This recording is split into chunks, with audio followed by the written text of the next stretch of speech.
The quiet suburb where we had chosen to raise our family seemed perfect from the outside. Tree-lined streets, neatly trimmed lawns, and homes that all looked as though they had been copied from the same catalog. It was a neighborhood governed by an active homeowners association, one that boasted about maintaining the peace and order of the community.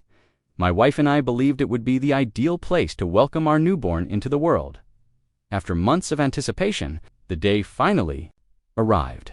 My wife, exhausted but glowing with pride, held our baby boy in her arms as she was wheeled back into our driveway from the hospital van.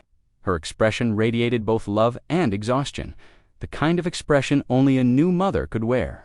She wanted nothing more than rest, silence, and the chance to bond with her child in peace. But peace was something the HOA never truly allowed. Karen, the self-appointed queen of the HOA board, had already made herself known in our lives. Long before the baby arrived, she was a woman who thrived on control, always finding ways to insert herself into matters that did not concern her, whether it was lawn decorations, the color of mailboxes, or even the way children played in the street. Karen had rules for everything. To her, rules weren't guidelines, they were weapons. The moment our vehicle pulled into the driveway, she appeared as though she had been lying in wait. Dressed in her trademark blazer and heels, she stormed toward us, her sharp eyes zeroing in on the fragile bundle in my wife's arms. What should have been a joyous homecoming was immediately poisoned by her presence. Karen began speaking rapidly, her hands flailing in exaggerated gestures. She pointed to the baby, then to herself, and finally to the neighborhood around us. Her face twisted with a mix of entitlement and superiority, as though she truly believed she had authority over the most sacred part of our lives, our child. At first, we assumed she was complaining about noise or parking, her usual grievances. But then her words became clearer, her demands unmistakable. She wasn't merely criticizing, she was insisting. She was declaring, with complete conviction, that my wife should hand over the newborn to her. She justified it by saying the HOA had rules for community safety and child welfare. She even claimed that infants were subject to inspection to ensure the neighborhood's standards were upheld. My wife's face drained of color. Clutching the baby closer, she recoiled in shock and terror. Never in her life had she imagined someone could be so bold, so heartless, as to demand a newborn be taken from its mother's arms. She screamed in protest, her voice carrying across the cul-de-sac, loud enough to draw the attention of curious neighbors, peeking out from behind curtains. The situation escalated quickly. Karen leaned in, her voice dripping with condescension, her hand reaching toward the baby. My wife pressed back in the wheelchair, panicked and helpless.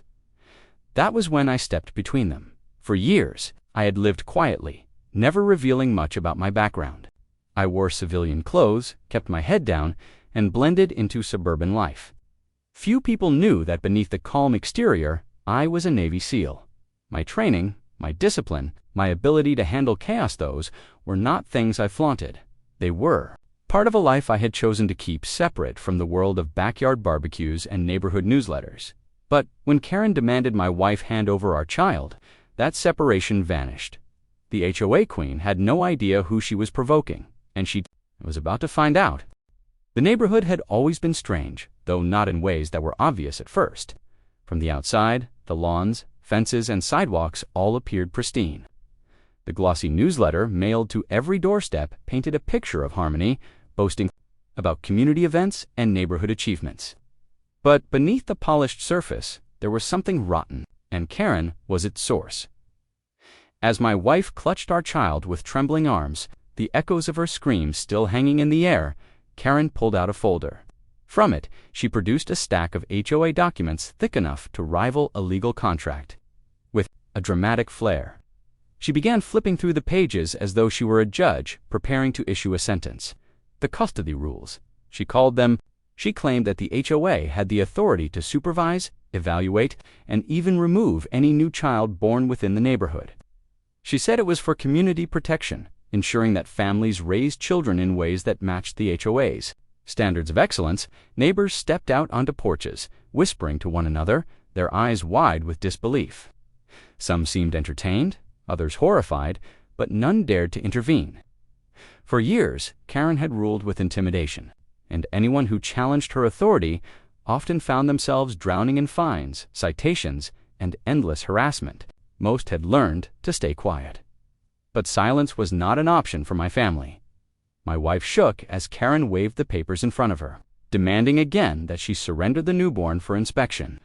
The audacity of it was staggering, yet Karen delivered her words with such certainty that a casual observer might think she actually believed she had legal power. That was Karen's true skill. She weaponized confidence, turning even her most absurd declarations into edicts. People felt compelled to obey. But she didn't understand that I had lived through situations where real authority mattered life and death authority. And compared to the chaos of foreign combat zones, her shrill demands were nothing but noise. I stood silently, my body positioned between her and my family. My training had taught me that intimidation didn't always come from words. Sometimes it came from stillness, from control, from the refusal to yield. Karen faltered for a moment, her voice catching as she realized I wasn't reacting the way most neighbors did. But then, her eyes narrowed. She doubled down. Karen pulled out her phone and began making calls. Her shrieking voice pierced the suburban calm, summoning other HOA board members to enforce compliance. She even spoke of contacting local authorities, framing the situation as if my wife and I were endangering the neighborhood by refusing to submit. The absurdity was almost surreal. But I knew better than to laugh. People like Karen thrived on escalation, and the more resistance they met, the more dramatic they became. My wife sat in her wheelchair, tears rolling down her cheeks as she clutched our baby close. The neighbors whispered louder, some shaking, their heads in disgust, others nodding in fearful agreement with Karen. She had managed to blur the line between reality and fiction so often that some residents truly believed the HOA had limitless power. And then, as if on cue, to HOA board, members arrived. They were older men, wearing the same smug expressions Karen wore, their clipboards clutched like weapons. They began scribbling notes, circling my driveway, measuring the grass, the shrubs, even the positioning of the wheelchair ramp. It was a show of force, a reminder that the HOA always found ways to punish dissenters. But this time, they were targeting the wrong family. Inside, I felt the familiar shift-the instinct that came when danger loomed. My senses sharpened, my breathing slowed. My eyes tracked every movement, every potential threat. I was no longer standing in a suburban driveway. I was back in the mindset that had kept me alive on missions across the globe. Karen had no idea that by demanding my wife hand over our newborn, she had triggered something she couldn't control, and she was about to push me even further, because as her board members circled and scribbled, she declared something that sent a chill through the crowd. If my wife refused to comply, she would bring in outside forces to enforce the HOA's rules. The neighbors gasped. Some laughed nervously, thinking she was bluffing, but I saw the gleam in her eye, the dangerous spark of someone who had connections she should never have had. Karen was planning something bigger than fines, bigger than HOA citations, and I knew she was about to make the worst mistake of her life. The tension in the cul-de-sac grew heavier with every passing second. What had started as a simple homecoming after the birth of our son had now escalated into a full-blown spectacle. Neighbors lined the sidewalks, whispering nervously, pulling out their phones to record the unfolding chaos. Karen, emboldened by the attention, strutted back and forth in front of my driveway like a general preparing for battle. Her board members scribbled more notes, circling my property as though cataloging evidence for a trial that didn't exist. My wife remained in her wheelchair, clutching our newborn tightly, her knuckles white with fear and exhaustion. And then, the sound of engines cut through the suburban quiet. A pair of dark vans rolled slowly down the street, stopping just short of my driveway. The doors opened, and uniformed men stepped out, contracted enforcers Karen had hired under the guise of neighborhood security. They wore tactical gear far beyond what any HOA should have access to, and the words private enforcement were stamped across their chests. Gasps echoed from the neighbors. A few hurried back into their homes, slamming doors and pulling curtains tight. Others clutched their children closer, watching with wide, terrified eyes. Karen, however, grinned with satisfaction, as if she had summoned the cavalry to cement her reign over the neighborhood. She pointed toward my wife, barking orders to the men. Her voice carried an authority she didn't truly possess. But the hired enforcers seemed willing to play along, moving forward in a line, their boots heavy against the pavement. I stood still, my heart steady, my focus razor sharp. Years of training had prepared me for moments like this. In combat zones overseas, I had faced enemies far more dangerous than this ragtag display of intimidation. But what made this moment different was the fact that my wife and newborn child were the ones being threatened. That made this fight personal. The enforcers drew closer, their eyes hidden behind dark visors. Baby was now property of the community until inspection was completed. My wife cried out in disbelief, holding the baby closer, while Karen reached out her hand as if expecting the child to be surrendered willingly. But she didn't. No me. She didn't know that I had spent years moving silently through hostile territory, dismantling threats before they had a chance to act. She didn't know that my calm exterior was not weakness, but control. She didn't know that when I finally moved, it would be decisive. The enforcers stopped at the edge of my driveway, waiting for my response. The neighbors held their breath. For a moment, the only sound was the rustle of leaves in the breeze and the faint whimper of my newborn. Then I stepped forward. The movement was small, but deliberate. A shift in posture, a tightening of my stance, the subtle raising of my chin. It was the kind of shift that only trained men recognized, and I saw the hesitation in their eyes, the uncertainty in their steps. Karen, oblivious, continued shouting, waving her clipboard like a royal decree. But the enforcers had noticed something she hadn't. They saw the way I moved, a man who had stood in the face of real danger, and walked away. Still, they pressed forward, following orders, though slower now. Karen screamed louder, demanding compliance, her voice cracking under the strain of her own theatrics. And that was when I spoke not loudly. The neighbors gasped audibly. The board members froze, their clipboards shaking in their hands. Even the enforcers stopped mid-step, exchanging uneasy glances behind their visors. They had signed up to intimidate suburban homeowners, not to square off against someone trained in the world's most elite fighting force. Karen, however, refused to back down. Her face flushed with anger, she shouted over me, calling my background irrelevant, insisting that the HOA's authority outweighed everything. She screamed about rules and order and compliance, her voice rising to a shrill pitch. But it was too late. The power dynamic had shifted. The enforcers hesitated again, clearly torn between the paycheck Karen offered and the risk of confronting a man whose calm confidence betrayed a deadly skill set. Their line faltered. Their boots no longer marched. In unison, I didn't move further. I didn't need to. My presence alone had stopped the advance. My wife's sobs quieted slightly, though she still clutched the baby protectively. The neighbors whispered more urgently, some already pulling out their phones to post the scene online. Karen was losing control, and she knew it. Her threats grew more desperate, more irrational. She warned of legal consequences, of police intervention, of lawsuits and fines, but none of it mattered anymore. The neighborhood had seen behind the curtain. They had seen that her power wasn't real, it was borrowed, built on fear and intimidation, and now, with me standing against her, that fear was slipping away. But Karen wasn't finished, not yet. Her eyes burned with fury as she pulled out her phone once more.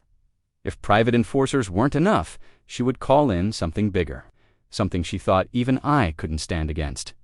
What she didn't realize was that no matter who she called, wasn't just duty, it was instinct, and instinct always wins. The cul-de-sac was caught in an uneasy silence, broken only by Karen's shrill voice as she paced in front of my driveway. The private enforcers she had called in stood awkwardly, their confidence eroded by the revelation of who I was. My neighbors whispered in hushed tones, phones raised, recording every second of the spectacle, and my wife, exhausted but resolute, clutched our baby as though sheer determination could shield him from the madness. But Karen wasn't done.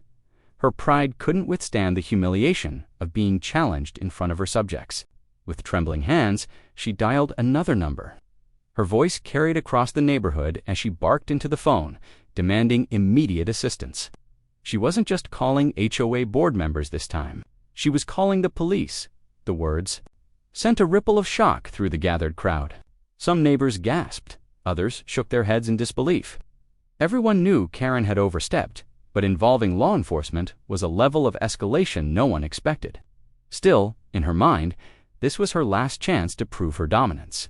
She wanted to see me bow to her authority, forced into compliance by officers who didn't know the truth. Minutes felt like hours as we waited. My instincts told me to prepare. A confrontation with police wasn't the same as facing hired enforcers. These were men and women who followed orders, who had the weight of the law behind them, even if they didn't understand the situation. They were walking into I scanned the street, my senses sharpening again. Then came the sound of sirens. A squad car turned the corner, followed by another, and then another. Red and blue lights flashed across the pristine lawns, painting the suburban scene with urgency. Officers stepped out, their hands resting on their holsters as they assessed the crowd. The neighbors backed away, retreating to sidewalks and porches, eager to avoid involvement. Karen ran forward, theatrically pointing toward me, shouting accusations loud enough for the entire block to hear. She claimed I was endangering the baby. She claimed I was threatening HOA officials and obstructing community rules. She even waved her folder of custody regulations in the air like it was a legitimate legal document. The officers listened with furrowed brows, trying to piece together her incoherent story. My wife sobbed, holding our newborn tightly. The private enforcers remained silent, unwilling to contradict Karen, yet unwilling to step closer to me, and then the officers turned their attention to me. I stepped forward slowly, my hands visible, my movements calm and deliberate. Years of training had taught me how to read situations like this, how to show strength without provoking aggression, how to communicate respect without surrendering control. I spoke clearly, explaining who I was and what had happened. I pointed to the cameras in the crowd, the neighbors recording every moment. I pointed to the private enforcers who had been summoned under false pretenses. I described Karen's outrageous demand that my wife hand over our newborn for inspection. Under fabricated HOA rules, the officers exchanged glances. Doubt flickered in their expressions. They looked at Karen, still clutching her clipboard, still shouting about community custody. The absurdity of her claims was impossible to ignore. One officer approached my wife, asking gently if she and the baby were safe. My wife nodded through tears, her voice breaking as she confirmed everything I had said. Another officer questioned the enforcers, and though they tried to remain vague, it became clear they had no authority beyond Karen's money. The tide was turning. Karen's face twisted in rage. As she realized her grip on the situation was slipping, she shouted louder, her words growing more desperate, her gestures more erratic. She accused me of manipulation, of lying, of using military intimidation to defy her authority. She demanded that the officers take the baby into protective custody until the HOA could evaluate him. That was the breaking point. The lead officer snapped, telling her plainly that the HOA had no jurisdiction over children, no authority over parental rights, and no grounds to demand custody of a newborn. His words echoed through the cul-de-sac, and for the first time, Karen faltered.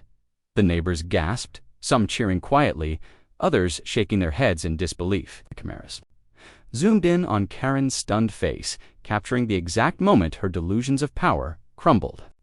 The private enforcers shuffled uncomfortably, realizing they had been part of a fiasco that could cost them dearly. But I knew better than to think she was finished. People like Karen didn't accept defeat easily. She was cornered and cornered. People were dangerous. Her hands shook as she clutched her phone again, scrolling frantically, searching for one last weapon to wield. She had lost control of the HOA. She had lost the crowd. She had lost the police. And in that moment, she made a decision that would change everything. She dialed a new number, not the HOA board, not the local police, but someone far worse, someone she thought could silence me, even as a Navy SEAL. Karen's hands trembled as she clutched her phone, her face pale but her eyes burning with desperation. She had been humiliated in front of the entire neighborhood. The officers had dismissed her custody rules as nothing more than fantasy. The private enforcers she had hired now stood uselessly on the curb, avoiding eye contact, and yet she refused to surrender. For Karen, power wasn't just a role in the HOA, it was her identity, and stripped of it, she was frantic to reclaim control. The number she dialed wasn't one the average homeowner would know. It wasn't a handyman, an HOA lawyer, or even another officer. It was a contact she boasted about in whispers, someone she believed could make problems disappear. Her voice quivered as she demanded reinforcements, claiming she was under threat, claiming a dangerous man was resisting community authority. Minutes later, the sound of heavy boots and disciplined steps filled the air. Down the street came a squad, not local police, not private security, but a detachment wearing Navy insignia. Their presence was jarring, their uniforms crisp, their movements precise. The neighborhood erupted into chaos. Gasps and murmurs rippled through the crowd. Some thought Karen had finally gone too far. Others thought she had pulled strings beyond anyone's imagination. The police, caught off guard, stepped back uncertainly, unsure how to proceed. Straightened her blazer, confidence surging back as she pointed directly at me, shouting for the Navy to handle the situation. She declared that I was a threat, a rogue element in her community, someone unfit to protect a newborn child. She demanded that they remove me, take the baby, and restore her order. But what she hadn't realized, what she couldn't have known, was that in summoning them, she had just handed me the greatest advantage of all. The squad advanced, their eyes locking on me. But they didn't move with hostility. They moved with recognition. Their pace slowed.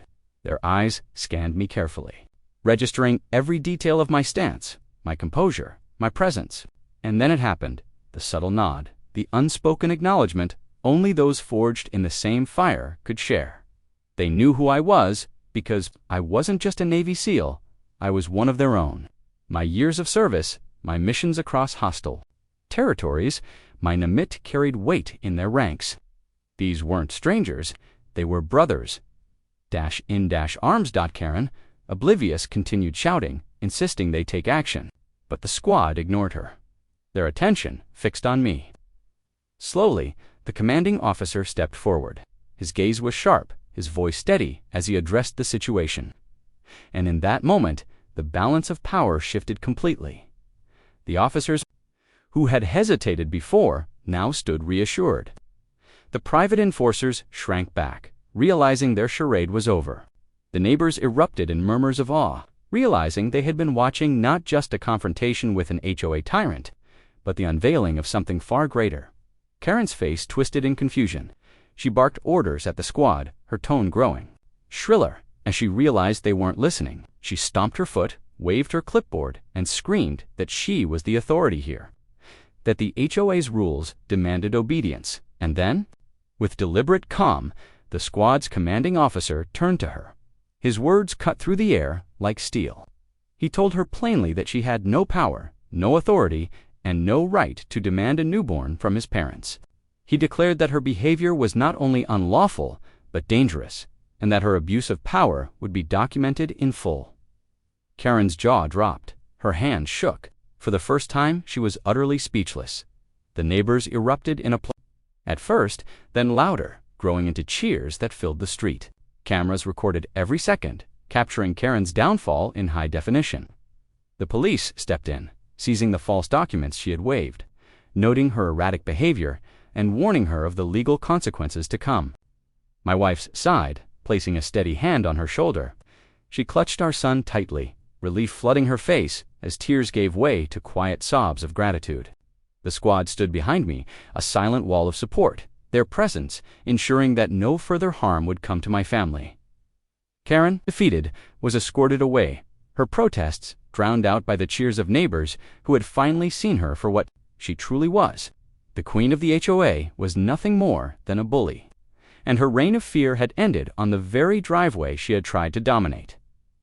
As the crowd began to disperse, as the flashing lights dimmed and the street returned to a sense of calm, I looked down at my newborn son. His tiny eyes blinked open, unaware of the storm that had just raged around him. In that moment, I made a silent promise. No matter what came our way, no matter who tried to threaten our peace, I would always stand between danger and my family. Because that was what I was trained to do. Because that was what it meant to be a protector. And because when you're a Navy SEAL, you don't just fight battles abroad. You fight them wherever they arise, even in the heart of suburbia, against an HOA tyrant named Karen